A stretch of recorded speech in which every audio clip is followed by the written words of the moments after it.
ఎవడు కొట్టమంటే ఆడు కొట్టే స్థితికి వచ్చి తెచ్చారు మీరు. రేపైనా ఇట్టాగా ఉంటుంది అంటే జిల్లా హాస్పిటల్ బెటర్. అంటే రేపు డాక్టర్ గారు కూడా రేపు కండిషన్స్ ఇన్వెస్టిగేషన్ చేసి ఆ రోజు అంటే రేపు ఉదయానికి ఆరోగ్య పరిస్థితిని బట్టి ఏం చేయాలి, ముందైతే ఇబ్బందికర పరిస్థితి నుంచి నిలబెట్టామని చెప్పి డాక్టర్ గారు చెప్పారు. సో వైద్యాధికారులకు థ్యాంక్స్ చెప్తూ, అట్లాగే ప్రభుత్వాన్ని కూడా ఈ రకంగా ఆరోగ్యం పాడైపోయి చంపేసేదానికి ప్రయత్నం చేయటం కూడా ఇది పద్ధతి కాదు మీకు అని చెప్పిన కూడా ఎవరైతే ప్రభుత్వం నడిపి ఇవన్నీ చోద్యం చూస్తూ ఈ ఉప్మా వండినంత సులువుగా తప్పుడు కేసులు కట్టించే పనిలో ఉన్నారో వాళ్ళకి చెప్తున్నాను. కేసులు కట్టుకోవటం వేరు, ఆరోగ్యం బాగున్నప్పుడు కనీసం హాస్పిటల్కి తీసుకెళ్లే పరిస్థితులన్నా ఉండాలనేది మా డిమాండ్. సార్, ఇప్పుడు ఆరోగ్య పరిస్థితి నిమిత్తం కూడా ఉన్నతమైనటువంటి ఆసుపత్రికి తరలించే అవకాశం ఉందంటారా? సహకరిస్తున్నారు.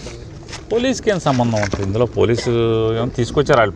ఇప్పుడు ఆ పోలీస్ స్టేషన్లో వాంతి అయి పడిపోగానే తీసుకొచ్చారు కదా.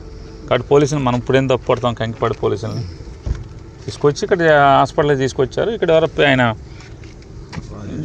రాజేష్ అని ఎవరు ఆయన పోస్ట్ గ్రాడ్యుయేషన్ చేస్తున్నటువంటి డాక్టర్ ఉన్నారు. ఆయన ఇమీడియట్గా చెప్తున్నాడు, రెస్పాండ్ అయ్యాను సార్, నేను ఆక్సిజన్ సఫిషియెంట్గా పెట్టాను, బాగానే తీసుకుంటున్నారు ఆయన. సో పారామీటర్స్ అన్నీ కూడా మెల్లగా స్టేబుల్ అవుతున్నాయి, సెలైన్ పెట్టాను, దానికి కావాల్సిన మందులన్నీ కూడా పెట్టాను అని చెప్తున్నాడు. పడిన తర్వాత ఇప్పుడు కొద్దిగా మెల్లగా ఇంప్రూవ్ అవుతుంది. మళ్ళీ చూస్తానండి. నేనైతే నాకు ఈ కేసులు ఈ కక్షలు మాకెందుకు ఉంటాయి సార్? మాకేం అవసరం? నేనైతే వంశీ గారిని శుభ్రం చేయటాకే ప్రయత్నం చేస్తున్నాను, నా శాయశక్తిలో ప్రయత్నం చేస్తున్నాను. ప్రస్తుతానికి స్టేబుల్గా ఉన్నాడని చెప్తున్నాను. ఉదయం వంశీ గారిని కంకిపాడు పోలీస్ స్టేషన్కి హనుమాన్ జంక్షన్లో ఉన్నటువంటి కేసు రీత్యా ఇక్కడికి విచారణ కోసం, కస్టోడియల్ విచారణ కోసం కంకిపాడు తీసుకొచ్చారని చెప్పి అందరికీ తెలిసిన విషయమే. అది రాత్రి నుంచి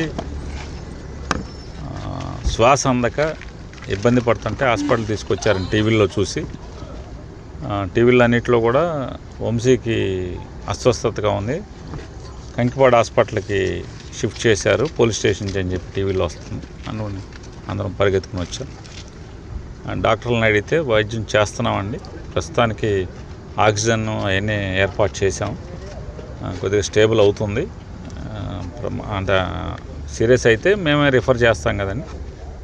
లేదు ప్రస్తుతానికి అంటే ఒక వామిటింగ్ కూడా అయింది. అది పోలీస్ స్టేషన్లోనే వామిటింగ్ ఎందుకు అయ్యి ఉంటుంది? వామిటింగ్ ఎందుకు అయింది అంటే రకరకాల కారణం ఇన్వెస్టిగేషన్ చేయకుండా నేను చెప్పలేను కదండి.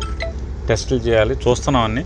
ఒకవేళ అంటే రకరకాల కారణాలతో అంటే కడుపులో ఇబ్బంది అయినా లేదా బ్రెయిన్కి ఆక్సిజన్ తక్కువ అందినా వామిటింగ్ వస్తుంది.